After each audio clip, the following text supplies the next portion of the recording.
When peace like a river attended my way, when sorrows like sea billows flow. 네, 할렐루야. 2022년 5월 8일 부활절 네 번째 주일이면서 오늘은 어버이 주일입니다. 다윗을 통해 배우는 영성 계속적으로 다윗에 대해서 살펴볼 것입니다. 오늘은 다윗도 치르는 형벌, 말씀을 업신여긴 죄입니다. 가정의 달 5월에 죄가 들어왔을 때, 가정에 죄가 들어왔을 때 비록 왕족이라 할지라도 피해갈 수 없는 하나님의 공의에 대해서 살펴보려고 합니다. 보복의 잔인함이죠. 사무엘하는 총 24장으로 이제 구성되는데 1장부터 10장까지는 신정 왕국으로서 신본주의에 대해서 이제 나타냅니다. 그러니까 다윗 왕의 성공적인 정복 기사를 다루고 있습니다. 통치 초기의 주요 정복 전쟁이 이제 기록됩니다. 그리고 이 성공과 번영에 맞서서 11장부터 20장까지는 다윗의 범죄와 그로 인해서 이제 다윗 왕국에 밀려오는 파국이 이제 펼쳐집니다.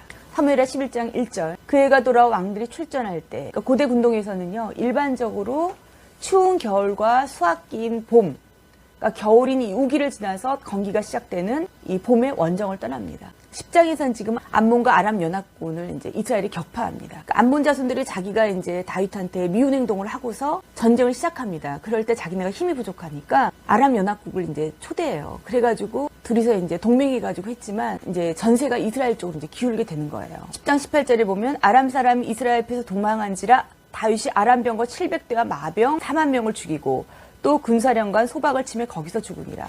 그러니까 이제 완전히 이제 암몬을 장악하기 위해서 그 왕들이 출전할 때가 이제 돌아온 거예요.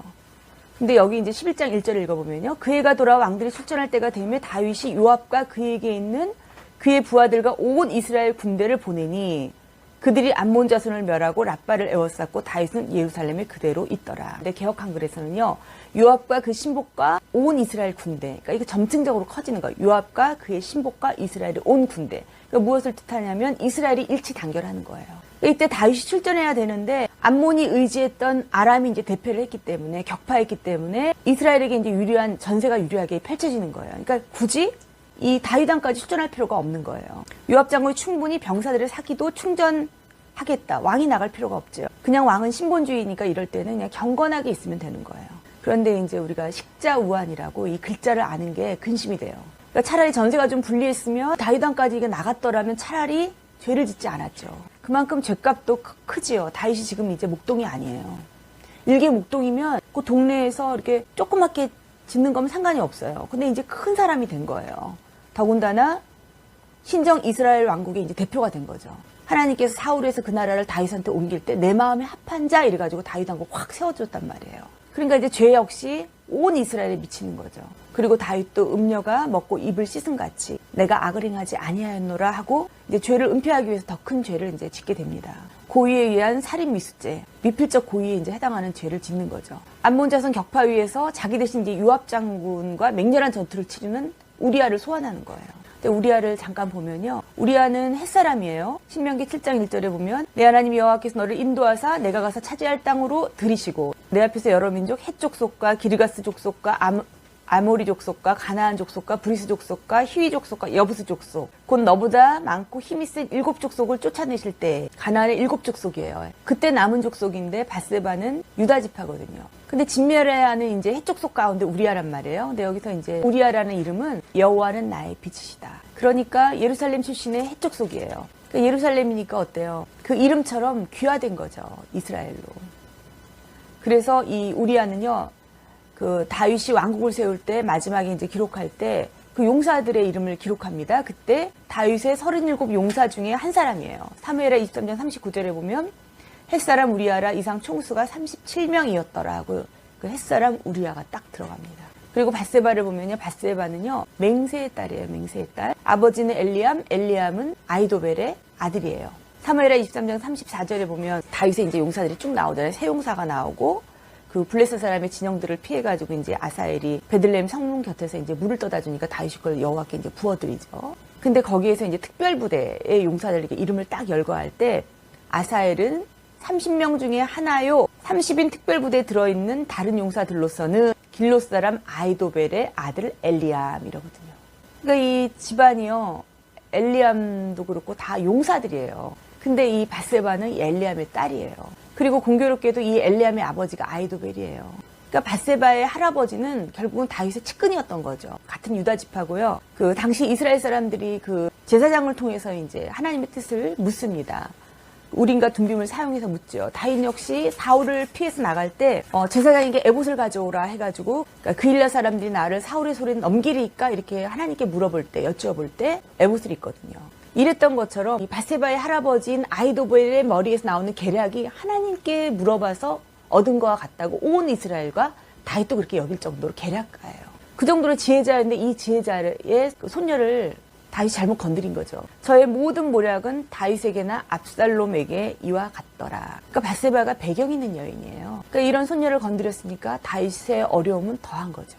그리고 지금 암몬 족속 정벌은요. 전세는 이스라엘이지만 전투는 늘 치열한 거예요. 우리가 여리고성에서 배운 게 있지만요. 아이성이 우습다고 해도 전투는 늘 치열한 거예요. 근데 지금 우리아의 아내를 임신시켜 놓고 느닷없이 치열한 전투 속에서 열심히 싸우고 있는 우리아를 소환하는 거예요. 그리고 사무엘하 11장 8절을 보면 발을 씻으라. 이 발을 씻으라는 건 단순히 이제 먼지를 씻고 휴식을 취하라 이것도 되지만 그 아내와 부부관계를 하라는 그런 의미도 내포되어 있어요. 그리고서 왕이 음식까지 내려보냅니다.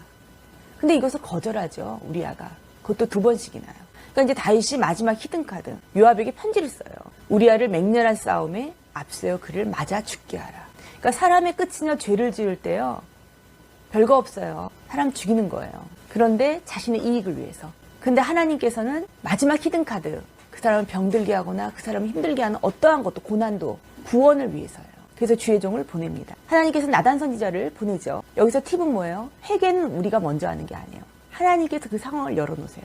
죄는 우리가 먼저 짓는데 회개는 하나님께서 먼저 그 상황을 열어주시고 주의 종을 보냅니다. 하나님의 은혜가 먼저인 거예요. 가난한 사람 아무것도 없고 오직 암양 새끼 한 마리뿐이고 또 한 사람은 어떤 행인이 부자에게 오매 자기의 양과 소는 아끼고 그 가난한 사람의 양 새끼를 뺏어서 주었다는 거죠. 그러니까 다윗이 펄펄 뛰면서 4배나 갚아야 하리라 이래요. 그랬더니 나단 선지자가 당신이 바로 그 사람이라. 이번 일로 주의 원수들에게 우리를 비방할 빌미를 주었으므로 밧세바와 임금니 사이에서 태어난 아들은 죽을 것입니다. 나단 선지자의 예언처럼 그 아이는 태어나자마자 앓고 죽지요. 이 말씀은 앞으로 이 범죄로 인해서 재앙이 다윗 왕가에 계속적으로 일어날 것을 예언해 주는 거죠. 이 죽진 않지만 이제 그 대가는 끔찍하게 이제 치러지는 거죠. 죄에 대한 대가를 이렇게 좀 5월의 가정의 달이지만 이렇게 나열을 했는데요. 한 가지만 말씀드리면 생물학적으로 자녀를 갖지요. 근데 12장 15절 여호와께서 치심에 심히 앓는지라. 다윗이 금식하고 밤새도록 땅에 엎드렸지만 나단 선지자의 예언은 그대로 이루어집니다. 왜 우리가 죄를 지을까요? 우리가 나단 선지자의 지적을 통해서 알 수 있죠. 우리가 하나님 안 믿는 이유는 간단해요. 내가 여호와의 말씀을 업신여기고 그러니까 하나님의 말씀을 업신여겨서 그래요. 그 말씀을 업신여기니까 죄된 본성대로 하는 거예요. 사람 간에도요. 그 사람이 소중해져야 우리가 말을 듣는 거예요. 다윗이 죄를 지을 때는 하나님이 안 보이죠. 그러니까 말씀이 우선되려면 내 경험이나 판단이나 나의 본능이 앞세워지면 아무것도 할 수 없어요. 그래서 제가 이렇게 보니까요. 예수님 믿는 사람한테 너무나 쉬운 게 예수님 안 믿는 사람한테 죽음보다 힘든 거예요. 예수님 믿는 사람은 훈련된 사람들, 섬김에 훈련된 사람들이에요. 나의 본능을 앞세우면 실패해요. 하나님께는 멀어지는 거예요. 하나님 계속 나를 존중히 여기는 자를 존중히 여기고 나를 멸시하는 자를 내가 경멸하리라. 엘리 제사장한테만 하나님의 사람이 와서 말씀하신 게 아니죠. 우리한테 말하는 거죠. 인간의 기준은요. 시대와 상황에 따라 계속적으로 바뀌어요. 그러니까 누가 이런 말 했네 왈가왈부할 필요가 없어요. 어차피 시대가 바뀌면 바뀝니다. 그 사무엘상 15장 29절에 보면 이제 아말렉 사람 전투에서 변개함이 없으신 그는 사람이 아니심으로 결코 변개하지 않으심입니다. 순종이 제사보다 나았고 듣는 것이 순양의 기름보다 나으며 견고한 것은 사신 우상에 절하는 것이다. 사무엘이 이렇게 말했는데요. 가만히 보세요. 말을 잘 듣는 게 더 나아요. 예. 단체 생활할 때는 뭐가 제일 중요해요? 말을 잘 듣는 거. 가정생활도 공동체예요. 부부생활도 공동체고. 그러니까 누구 말을 듣느냐. 그게 굉장히 중요한 거죠. 또 발람이 민수기 23장 19절에 보면 하나님은 인생이 아니신 시건치 아니하시고 인자가 아니시니 후회가 없으시도다. 어찌 그 말씀하신 바를 행치 아니하시며 하신 말씀을 실행치 아니하시랴. 그러니까 하나님만 변개가 없으신 거예요. 그러니까 항상 하나님의 말씀만 의로운 거예요. 그걸 알면 돼요. 우리가 지금 당장 손해보는 것 같아도 하나님 말씀대로만 가면 그 끝은 주님 만나는 거예요. 우리가 하나님의 심판은 반드시 있습니다. 로마서 14장 10절 우리가 다 하나님의 심판대 앞에 서리라. 선한 일을 행한 자는 생명의 부활로, 악한 일을 행한 자는 심판의 부활로 나오리라. 하나님께서 이렇게 그 생명을 가져가는 걸로 하나님이 이렇게 딱 심판을 내리셨어요. 때 저물어서 날이 어두니. 이 찬송이 그렇게 좋더라고요. 내 친구 나를 돕지 못하고 날 돕는 이 아무도 없을 때 내 주여 나와 함께 하소서. 하나님은 큰 걸 원하시는 게 아니에요. 하나님은 우리를 사랑하십니다. 항상 그거 믿으시면서 한 주간도 택하신 족속으로 왕같은 제사장으로 그의 소유가 된 백성으로 거룩한 나라로 말씀을 마음에 간직하며 살아가시기를 주님의 이름으로 축원해 드립니다. 기도하시겠습니다.